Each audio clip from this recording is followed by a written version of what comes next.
I'm going to start off. Khorne, Your Honor. He sucks. The Blood God is a bland deity. He literally is a walking contradiction. He supposedly represents honor, but yet his worshippers slaughter the weak and defenseless. How can one be honorable and yet not care from when the blood flows? I'm sorry, that makes no sense. Slaanesh targets elves. Cringe. Leave them alone.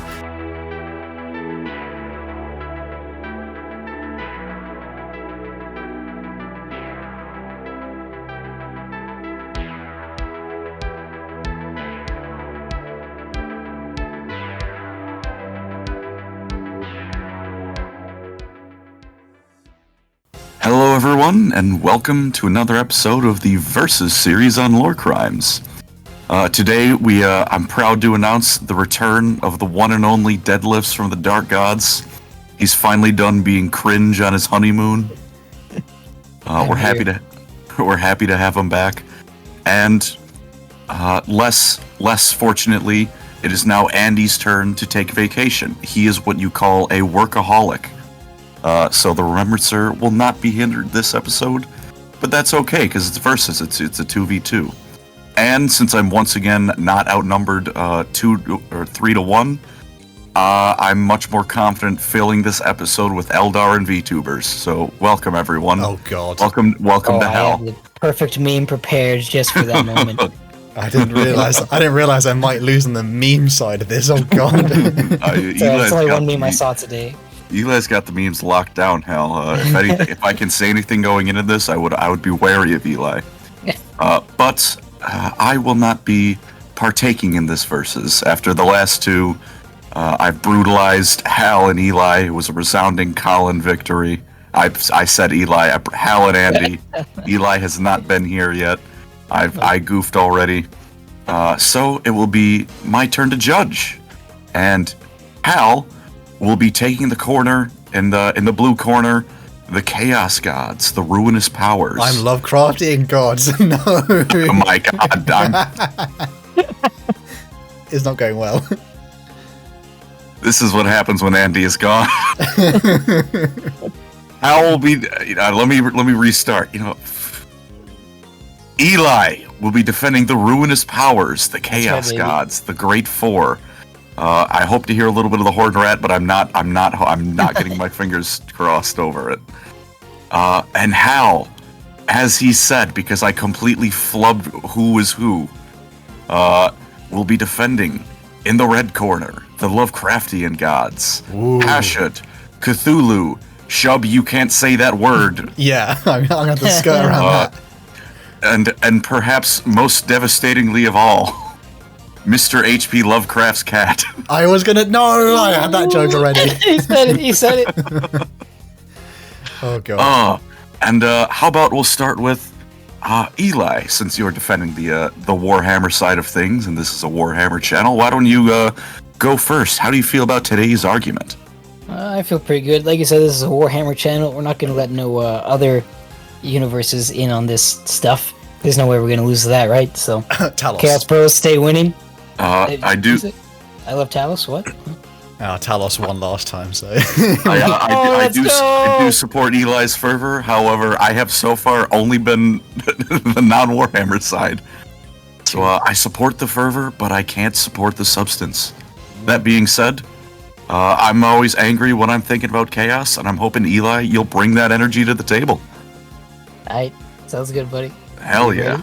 Hal, almost. Hal, how are you feeling? How passionate are you about this argument? How do you think Lovecraft's gonna do here? Well, I've just got the better arguments already, so This guy. I honestly don't even need to say any more. That's literally it. I've got this. It's in the bag. It's quite the interesting battle here, because on the one hand, Warhammer, the Chaos Gods, obviously more familiar with our audience, but CTHULHU and all the Lovecraft fellas, much more wider, broad cultural appeal. So, who's going to win? The niche nerds or the broad nerds? God. Fuck that. I had something funny to say and it did not come out. Never mind. This is already bad. Oh, man. Well, we'll figure this out later. In the meantime, gentlemen, are you both ready? for a nice, Let's clean, do it. dirty battle? Woo! All right, Eli, I'm gonna start the timer now. Are you ready? Yes. All right, your time begins now. Thank you, sir. Let me tell you about the primordial truth, the natural way of the universe, and the beginning of all things that are holy. The 4 chaos gods were created by the natural, let's remember, natural emotions and actions of the people of the universe. Slanesh is a little bit different, but she's special. We'll talk about her later, maybe. They fulfill your needs, and they're perfect. They're perfect for you, no matter who you are. If you're an angry guy, then you can find Mr. Corn, but also, it's not all about being angry. He can, take your anger and shape it into something better. But we'll talk about that in a little bit as well. I want to hear some fish stuff first. Each god gives you some unique, wonderful blessings, we'll say, that are very powerful, very nice. But you don't have to worship a single one either. You can pledge your allegiance to all 4 of them, and broader, because there's more than 4. Spoiler alert. They watch you, they are pleased with their servants, and they'll reward you for your service. Some of them go as far as even loving you. If we have Grandfather Nurgle here, he's grandfather for a reason, because he truly loves his servants. He brings you wonderful happiness, and he will reward you greatly through all of your struggles. We have Korn, who's strong, he's powerful, all about martial pride. Slanesh is about perfection, and also love and joy, and good times. And Zeech is all about knowledge, and the pursuit of knowledge, and sorcery, and magic, if you're into that kind of thing. They have persevered throughout the 40k universe, throughout the millennia, unlike things like the old ones who have all died out, like the fools they are. They were false gods, one could say. The Catan, they didn't make it either, but the Chaos Gods are still going strong. They're always going to be around. They're playing the great game forever. Who doesn't like games? Overall, Chaos is a good time. We'll get into the nitty-gritty in a little bit. I think I want to hear Fishman's arguments first. Oh, you're cutting out early. Perhaps. All right, that's quite some confidence from Eli on round 1. It was a solid, nice introduction to the Chaos Gods, what they're about. At least a couple of them, the big hitters. And Hal, how would you like to follow this up? Well, your time starts. Ready. Now. So, Your Honor, I'm not here to talk about any Lovecraftian cats, but I'm here to talk about Lovecraftian horror, also known as the CTHULHU mythos, which is home to a pantheon of horrific, terrifying deities that are simple human notions of gods, and it just twists them into monsters beyond comprehension. Our little minds cannot even fathom them, let alone even perceive their true forms. Eli gave us a little introduction on these chaos gods, little old Nurgle Korn, a bloated, overweight man, a dark knight, a little hemephric form. All these are simple, trivial designs that speak to a human touch. They are human ideas. The Lovecraftian gods are a twisted, bulging eyes, mucus-covered flesh, tentacles, little sprinkle of oceanic life and influence in there, all those great deep-sea creatures. And I only have to point out the iconic, the main man, the actual sort of poster boy, CTHULHU himself. He is a mix of disgusting and badass in one form. And I'll say, whilst I'm still here, Fear of the Ocean, that as a concept, by the way, is so badass and actually relatable rather than, Korn is not terrifying. He's more like, you scare and it's kind of like the end comes with a big axe.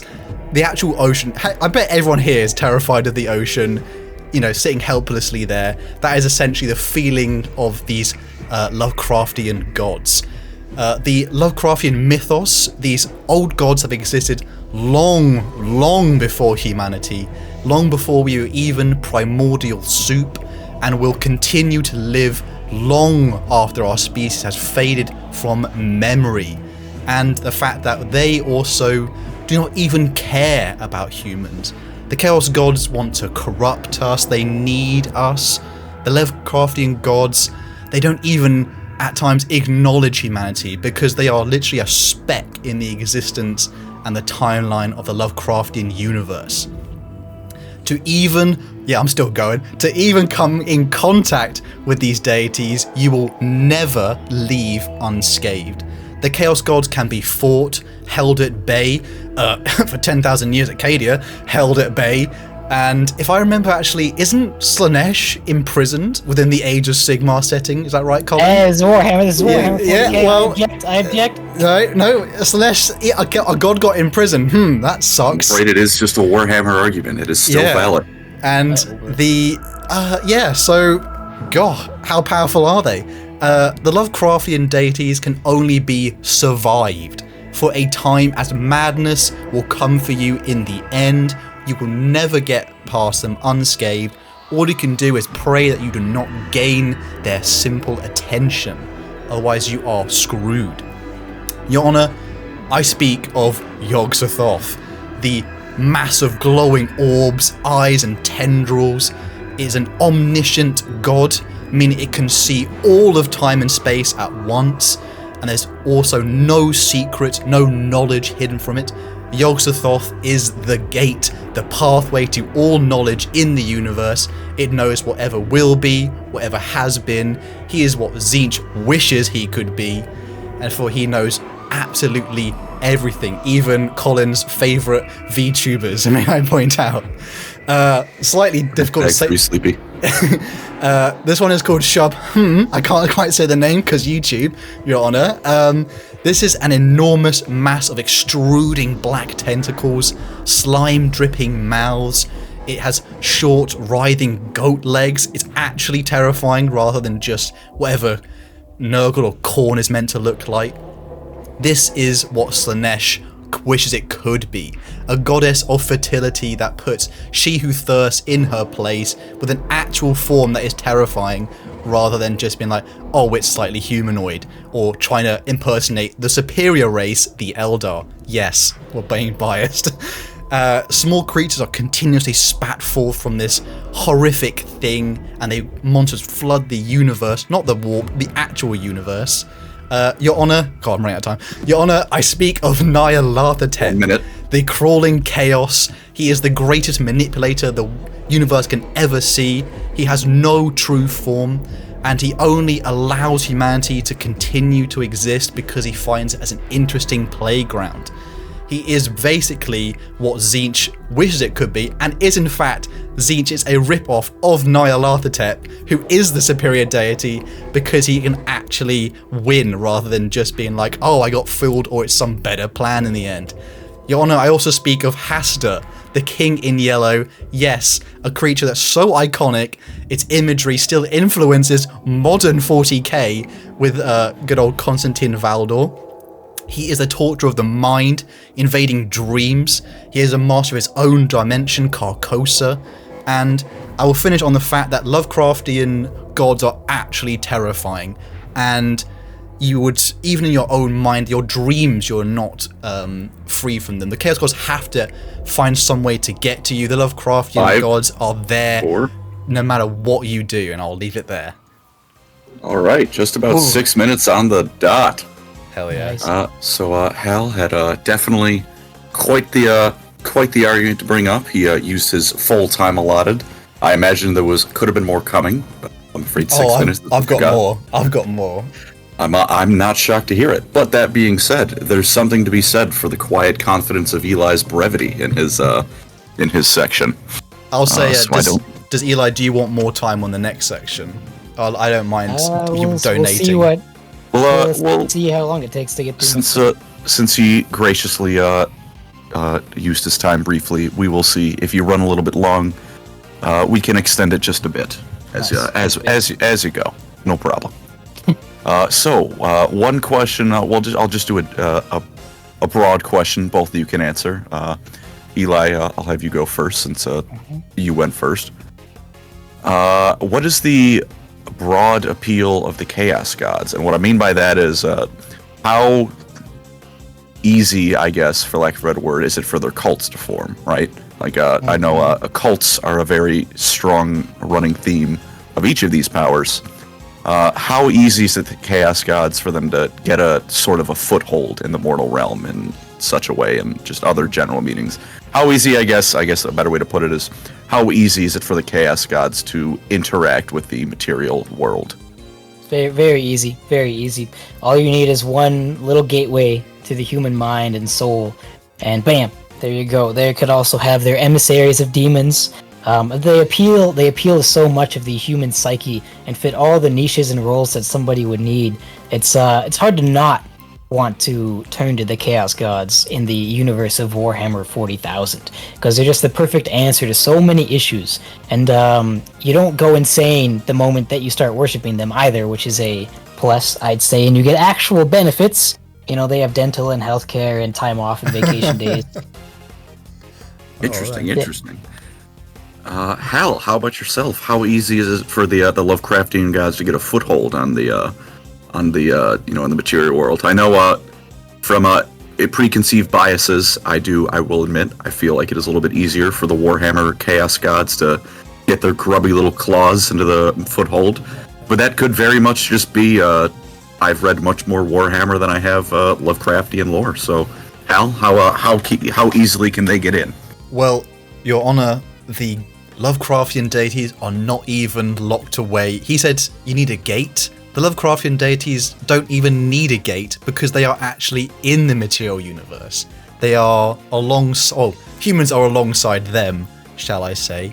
And if they even wanted to talk to humans, the Chaos Gods can't stop themselves. They are literally creations that have to corrupt. They have no free will in that way.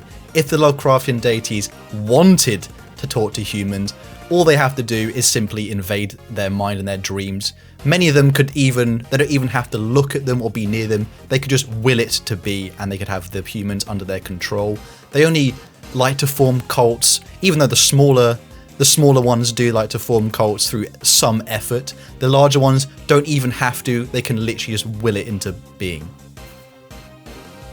Interesting. Okay, that's quite the point in their favor. Yeah. So it looks like Lovecraftians may have a little bit of an easier time, but from my understanding, the Chaos Gods they do have built-in appeals, as it were, where you don't need to just be looking for power, so you start worshipping Haster. It would appear that the Chaos Gods have some built-in reasons where people would turn to them. So it looks like they both have advantages and disadvantages, if I were to say so. Now, are the contestants ready for round 2? Ready. I am. Eli, your time starts now. Epic. So, why don't we talk about the blessings and worship of the Chaos Gods, which, by the way, is of your own free will to decide to follow the Chaos Gods. You're not forced into it, and they don't have to seize their way into your minds just to get you.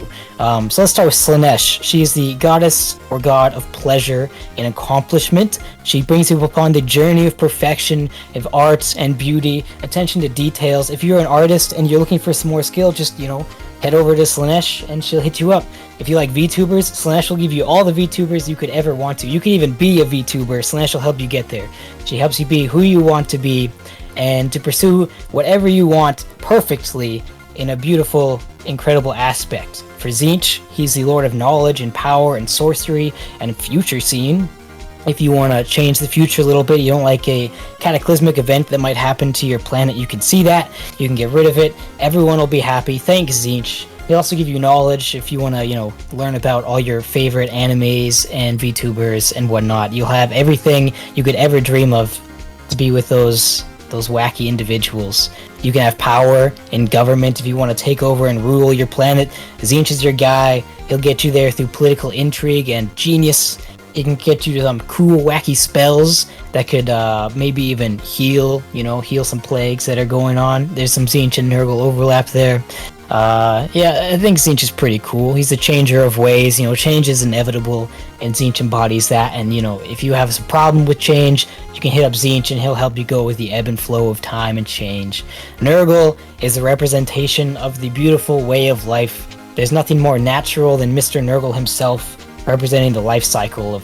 It's just natural. It's just purely natural. If you want to go the, normal guy route, I think Nurgle's a perfect opportunity for you. If you really like your garden, he can also bring you lots of life. He can bring you yourself eternal life. That seems like a pretty nice reward to me.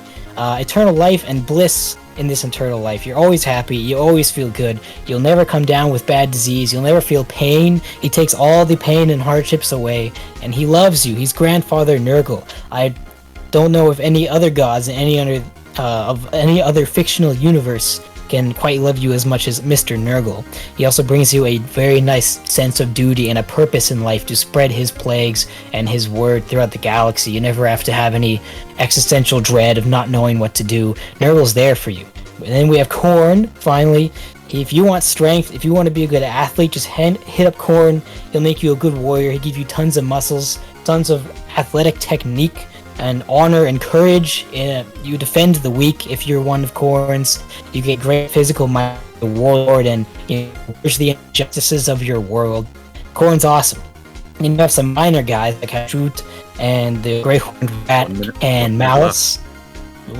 They will bless you in different ways. Malice is a pretty spooky guy, but if you just love chaos, Malice is your guy. Hashut will help you make things and build things. You can forge things, and the Great Horned Rat is just, nobody hates on the Great Horned Rat. Yes. Get all the warp stone you want, all the psychic abilities you want. He's your guy. Let's look at their champions. We have Lucius the Eternal. He's a perfect swordsman who literally lives forever. You can't kill him. And even if you thought you could, then the writers just make a way for him to come back, so it's fine. That's what you can expect when you get with Slaanesh at the epitome of it. We have Karn. He's the greatest warrior to ever live. His kill count is in the millions. We have Typhus. He's invincible and implacable. He has the great gifts of Nurgle. Nobody can get this guy. And we have Armin, who's Sorcerer Supreme, who has magic beyond might and knowledge beyond it, comprehension.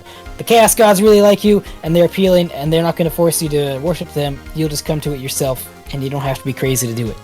All right. I did add a minute on to make it 4 minutes rather than 3. I know, since you were nice and brief in your opening argument. So that was I think a strong round by Eli. Hal, are you ready for your 3 minutes? I wish you could hear me crack my knuckles because I'm ready.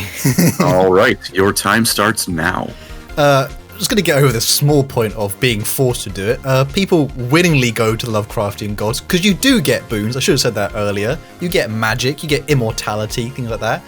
If you really want, turn into fish people and swim to the bottom of the ocean. But that's one of the smaller benefits.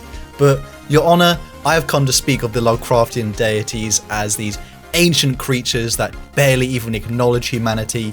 The Chaos Gods are the creations of the psychic remnant of sentient life. They are enslaved to act with only within those parameters that psychic life gives them. Khorne can't choose to do anything else outside of that. He has to fight, he has to spill blood, he's basically a slave. And the Lovecraftian deities are completely free. They are sentient beings that allow themselves to do whatever they want with the power that defies even the Chaos Gods. And the Chaos Gods, essentially, all they do is seek to destroy themselves. Once sentient life dies out, which they're desperately trying to kill, the Chaos Gods die with them. They're basically self-destructive in the end. That's all they are. They're essentially a residual force given a little bit of form. And you have to rely, as the Chaos God, upon mortals to enter the material universe. They're not even in the correct universe at the moment. They have to use others because they're not strong enough to actually exist within the material universe without fading away.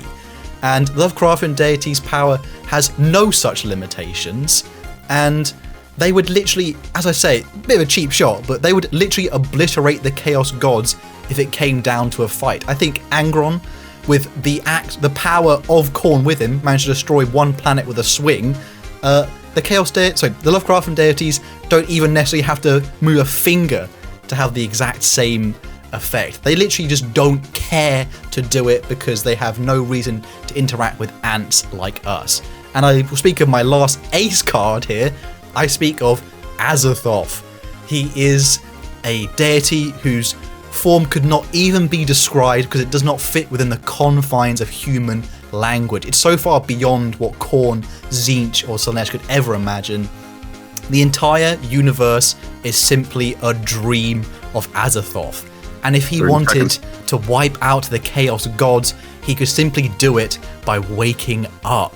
He has no such limitations as, oh, I need to go through a warp portal, I need to use a human at any point. He literally just awakens, and then with a snap of his fingers, Eli said the writing staff could write Lucius better and make him immortal. Azathoth would eliminate the writing staff, so therefore they have no power. That's the writing staff's power, not even the Chaos God's power. That's right, mine is better. All right. Quite another strong rebel from Hal. Now I actually have 3 questions this round, a general one for each of you, and then one specifically for the both of you. So, start with the general one. Now, as I said last time, and as we know, they both are quite fond of cults, or at least the universes are quite fond of giving these guys cults for their main forms of worship. Rather than how easy it is for them to get a foothold and create these cults, I would like to ask, how difficult is it for these cults to do their business, as it were, in their respective universes? So, Eli, how difficult is it for a chaos cult to, start growing, get some power, how, to expand and all that such? How severe are the consequences to being found out? I think it depends on where you live, probably, but if you live in the right places, it's very easy. If you live in the wrong places, it's fairly hard, but still possible. If you're in a hive city, there's plenty of places to hide and do your worship. Or if you're just born into it, then easy peasy, right? If it's a chaos-owned planet, then you don't really have to worry about it. Or if it's, far from the Imperium's view and governors don't really care, don't really pay attention, it's pretty easy peasy. On planets like those, the punishments might not be as severe because you probably will have the governor on your side by the time he finds out. Unfortunately, in places where the Imperium is strongest, punishments can be quite severe because, they just don't understand. They're afraid of the primordial truth. They fear of the blessings they give because they know it's better than the Emperor's, so. Ooh, spicy. I imagine a chaos cult that started on Holy Terra would not get very far. Probably not. Hal, turn it over to you. Obviously, Lovecraftian stories take place in our own. I guess Warhammer, technically 40k, also takes place in our own world, just a little bit in the future. Lovecraft's much more closer to home, that being said. So how easy is it for these cults to get their foot in the door, get things rolling, and what happens when they're found out? They luckily, pretty much within most of the Lovecraftian stories, funny enough, most of the cults either get birthed through simply dreams. So the Chaos God, the Lovecraftian gods don't even have to have a medium or like a sacrifice or something working on behalf of like a Chaos God. They can literally just go, I picked that one, or I hear that one begging for my name. And again, most of the stuff in Lovecraftian horror, most of the cults are always successful as well. Like, even if they get found out, they still manage to win in the end. No matter which story you look at, most of the time the cult has actually succeeded in their plans, where I think most chaos cults get crumped, or the Inquisition comes and then just annihilates the entire planet. So basically, no matter what kind of plot was going along, it's just like ends in nil disaster. The Lovecraftian ones are actually successful. All right. And how destructive is it usually when they're found out? That being said, what do the mortal authorities respond with generally? Should Eli go first on that one? I think. Oh, I thought he was just asking you. Oh, I can go first if you want. I think. Well, you said, and Eli, we kind of know how the Imperium usually responds to chaos cult. It's the world is now an asteroid. Well, luckily, because of the knowledge of the great Lovecraftian deities is so hidden away, actually, the response to many of these cults is pretty lackluster, because They just don't know how to respond to things that are so far beyond human comprehension. It's usually like a few policemen who try and fumble their way through to try and tackle these cults. So the actual response is pretty lackluster compared to an actual god being involved. I see. And now, good point. And now a question, a hardball for each of you. Eli, now, of course, both of these immensely powerful alien pantheons do, at least in some ways, empower their worshippers. With the Chaos Gods, though, and again, I admit some of this could be lacking of knowledge on my part, but to my knowledge, Lovecraftian gods, while they don't necessarily care about their worshippers, usually do not turn them into living soup, such as the Thousand Suns or Chaos Spawn, when their worshippers are a bit too weak with their power. It was Magnus's fault. Magnus did everything wrong. But I need to ask, how can you defend such a thing, where even if you love the Chaos Gods too much, they turn you into a Chaos Spawn or they punish you? How are such things defensible? Well, all things in moderation, as we know. Moderation is very healthy. If you do it right, you get only the good stuff. And, even some of the bad stuff is not that bad most of the time. It's pretty rare that a dude gets turned into a Chaos Spawn. You gotta mess up pretty astronomically. And if most of the time, if you go really for it, you'll get turned into a Demon Prince, which is pretty dang cool to me. I don't think that's so bad.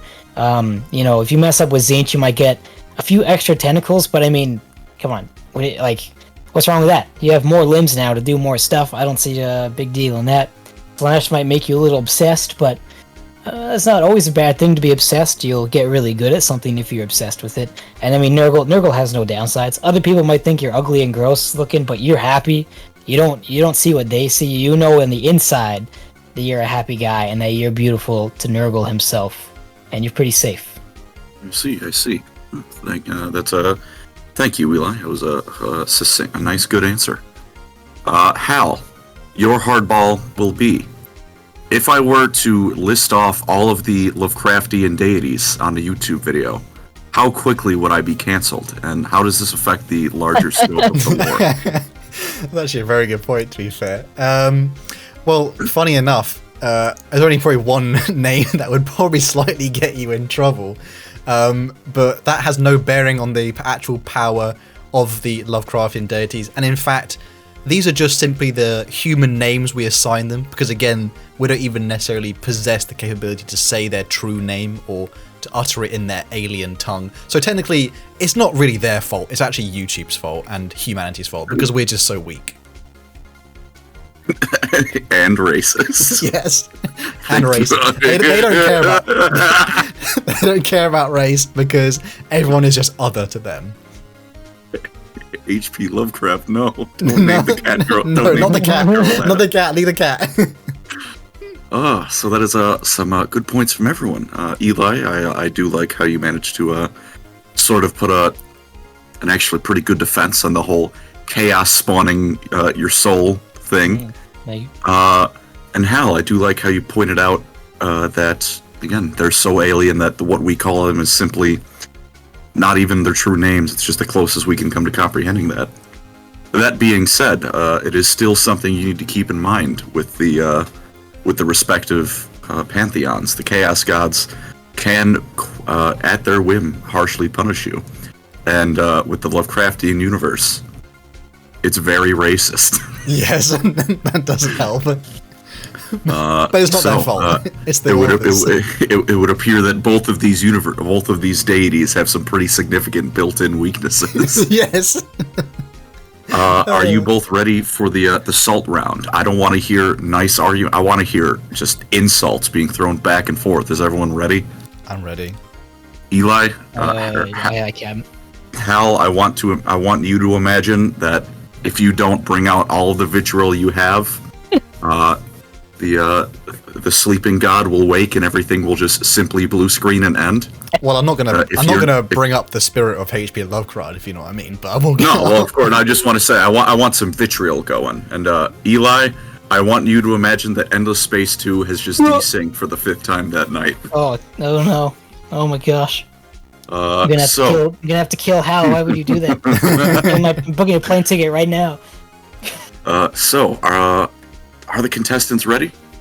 Yep. Yes. All right, Eli, your minute of hate starts now. As you wish. Let's see. I'm not a big hater. We all know that, but I'll try my best. Why would you worship these goofy freaking gods? There's literally no reason to think about them at all. They're dicks. They don't care about you at all, and they make it that goofy ass looking fish people, where it's slimy and ugly. You know, I don't. Come on, you get nothing good out of that. Come on. What are these Lovecraftian gods even going up against? They're so powerful and all, but they don't have an emperor of mankind to go up against. There's just, what are they going up? Dudes from the 17th century? Oh, big deal. Like the Chaos Gods would have an issue with that. And we say they're so OP and they could take over the universe, but they haven't yet. There must be some kind of reason that they have to sustain. Maybe they're too scared of losing their little baby guys. Let's be honest. These guys kind of sound like a little kid made them. Be like, my guy can do this, and your guy can't do this. My guy's OP, and your guy's not OP. And that's just how it is. All I'm saying is, I don't see a point of liking these guys, of being on their side. They're just goofy. You don't get cool Norskins and Skaven and Chaos Space Marines. 4. There's no reason. They're ugly and they're goofy. Goofy, yeah. All right. They're ugly. It is looking quite good. Hal. Yes. Your turn. Your time starts now. I'm going to start off. Khorne, Your Honor. He sucks. The Blood God is a bland deity. He literally is a walking contradiction. He supposedly represents honor, but yet his worshippers slaughter the weak and defenseless. How can one be honorable and yet not care from when the blood flows? I'm sorry, that makes no sense. Slanesh target elves. Cringe.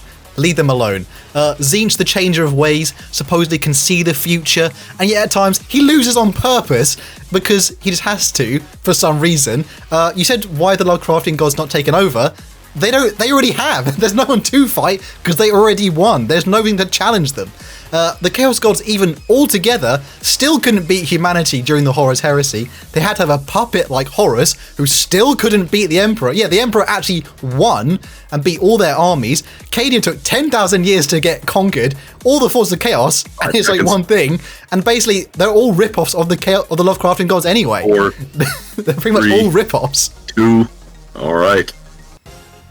Oh my god. Hal definitely brought the vitriol for that round.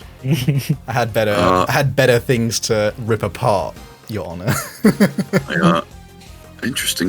Well, just give me a moment to mentally review the arguments. Are there any words between each other you'd like to say? Well, it's a bit of a free for all right now. I'm just trying to, while I collect and think on the arguments. Did the contestants have anything they'd like to get off their chests? I thought it was really funny when he said they're ugly. it's so true. Yeah, chaos is beauty. Chaos is beauty. But it's the whole point. The problem with them is like they are so humanly meant to, like Khorne, obviously, you know, was it like a dark knight or whatever? It's meant to be human. Imagine to think that you're so important that your god looks human. Like he has any need for what's between its legs, if you know what I mean. like it has any need for that. I thought it was funny that call them ugly was hilarious. Oh, that was pretty funny.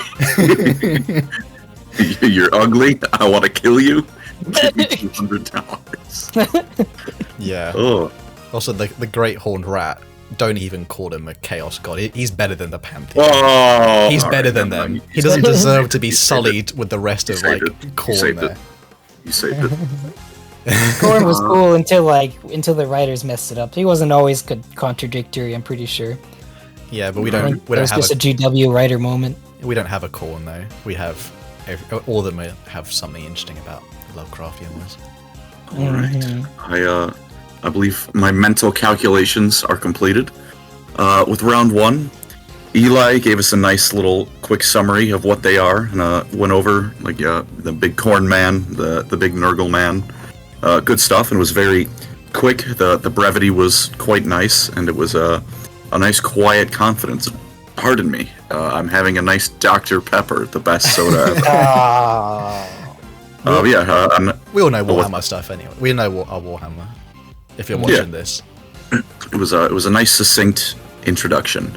Hal, on the other hand, there's also something to be said for filling the time up and making good use of the allotted time you have. So both of those are commendable. Eli, second round, I do appreciate the what you had to bring to the table. Talk about how intrinsically the Chaos Gods connect to humanity. Which, while yes, Hal, you have said that the Lovecraftian gods don't need it. I don't, at least personally, believe there's necessarily something inherently wrong with intrinsically needing humanity in the setting of 40k, where the Xenos are given one paragraph of lore for every 20 about the Ultramarines' 10th Company, 1st Tactical, and how you have to write their laurels and their purity seals properly. But that being said, again, it is undeniable that the Lovecraftian deities and all that such and such are just don't need us at the end of the day. They'll be here long after we're gone. Which, of course, that does give weaknesses to both. Obviously, the Chaos Gods are reliant on the mortal universe, but they also can get much, at least I feel, much more benefits from the mortal universe than the Lovecraftian gods can, which is something to be said of both methods. And for the final round, both of you brought the vitriol. Eli did mention Warhammer Fantasy, and mentioning Warhammer Fantasy is quite simply the easiest way for me to be on your side in a Warhammer argument. That's such a bribe. It's such a bribe. Fantasy acknowledged. Much appreciated. However, Hal, in the spirit of the anger section, I do have to just flat out say, I think you brought a lot more vitriol to the table, and that's something I have to commend for the anger section. Yeah, and I commented on Korn as well. It was basically a whole diss of Korn. Also, speaking of bribery, he did also open up with Korn sucks, which is undeniably also a good way to bribe me. So it looks a nice bit of bribery and anger abound throughout the episode, both of which is highly appreciated. Whoever says hard work pays off, bribery pays off. It's who you know and how to suck up. Official Lorecrimes life advice. No, we don't stand by that. Please don't take that as gospel. I'm kidding. Please don't blame me when you try and bribe a cop and then get shot. Also, Slanesh targets elves, which is very cringe. I see the bribery still going. Yeah, it's still. I mean, I thought I'd remember that part. Bro, H.P. Lovecraft doesn't even have elves. I know. He's old. It's older than Lord of the Rings. That's that is another good point. I mean, the writers hate the elves, so it's even worse having them. That's true. The elves do get bullied in 40k, but they exist in the Warhammer setting, so perhaps. But they're not related to Chaos Gods, so thank God. Something to be said for both sides. And with that, I have my decision. Which is very hard to reach, honestly. I'm still not entirely sure. So I just do want to say both of these arguments quite speak to me personally. Whatever you might say from an unbiased point of view, I'm biased. You're not getting an unbiased judgmentship. You can comment below who you thought won as well. Oh, of course, as always. The audience. They will let us know. I am one vote. You are many votes. Like the Tyranid hive mind superior. Also, if we've forgotten any good points, be sure to comment them below so we can use that for next time. Of course. We'll look them over, maybe bring them up in the next verses for some bangers you guys left. But my final vote, I'm afraid, needs to go to drumroll. I can't hit anything. I thought about banging on my desk. Yeah, that would ruin the microphones. Oh hell. I'm afraid that I need to give it to Hal. Oh my god, I'm in such suspense there, dude. GG. Which was the deciding factor? Was it the Azathoth, like, it's all a dream and he could just wake up and then they're gone? That was my strongest. That is something that kind of, I feel, does quite significantly revolve around, especially given that that's part of my defense for Talos. And yeah, I thought kind about of thing. circling around, like when you take out one guy and everything just kind of stops. That is quite important. Although I would like to say that, though I think Hal won the debate, It was close. if it was very close in my mind. I had a very hard time choosing, and to the point where I was still debating on if I was going to say if Eli won or not as it was leaving my mouth. Oh my god! Wow. But that being said, if I had to choose between which of these two pantheons to worship, I would probably pick the Chaos Gods. Even though I believe Hal won the debate, I would pick the Chaos Gods. They're probably they're probably better just to serve. I think it's an end result of either is insanity. It's just a matter of, is it like the cool insanity where you get, corn, I can cut a building in half with a flick of my wrist, or is it I'm just insane and my brain is now mashed potatoes? Or have you seen too much of the truth of the universe, so to everyone else you look mad? Yeah, that is something. I guess Tzeentch, to be fair, does kind of do that, but Tzeentch also lets you cast some pretty big fireballs. So again, that was a good point by Eli there. Yeah, the boons, because my boons are like, they're kind of cool. Like you can do some magic stuff, you can summon things, and you can obviously gain knowledge and immortality. But then, I mean, you can't cut a building in half or like suddenly grow mushrooms from your like foot or something, and then just like waltz in and infect things. Can't do all that cool stuff. Which might not sound like much of a superpower, but when everyone you're fighting suddenly develops Omega Ebola, perhaps better than you might think initially. Fecal Jackson Pollock, the superpower. Oh, Christ. But I hope I hope you two had a nice good time, a nice good debate. Good. It was good. And I hope the audience enjoyed listening. As we said, let us know who you think won in the comments. Let us know any points we might have missed to bring up, any questions you might have. Maybe we can keep it going a little bit in the comments. Remember that it took the Eldar 65 million years to finally make a Chaos God. It took humanity about 5 minutes, so Eldar superiority. Well, it sounds like we're just better at making Chaos Gods. I don't think that's something you want to be better at. I'm just going to be honest with you. Dead ass, my guy. Necrons are going to win in the end anyways. That's the Orcs, clearly. It's actually probably most likely Tyranids, to be honest. it's none of the... I hate it, but it'll be Tyranids. And of course, remember to hit that fancy, smash that motherfucking like button. What's this? And hit that sub, hit the bell, ring the bell. Hit the gritty on the way to the sub. Remember, hashtag free sleepy. Lumi, if you're watching this, I would love to play Battlefleet Gothic with you. What is this? I told you I was gonna do it. I missed whatever. I missed whatever. Pakistan. What's going on? PPP. Oh my god. And thank you all for coming. We'll have a good time. And have a good one, everyone. Take care. Peace. I love you.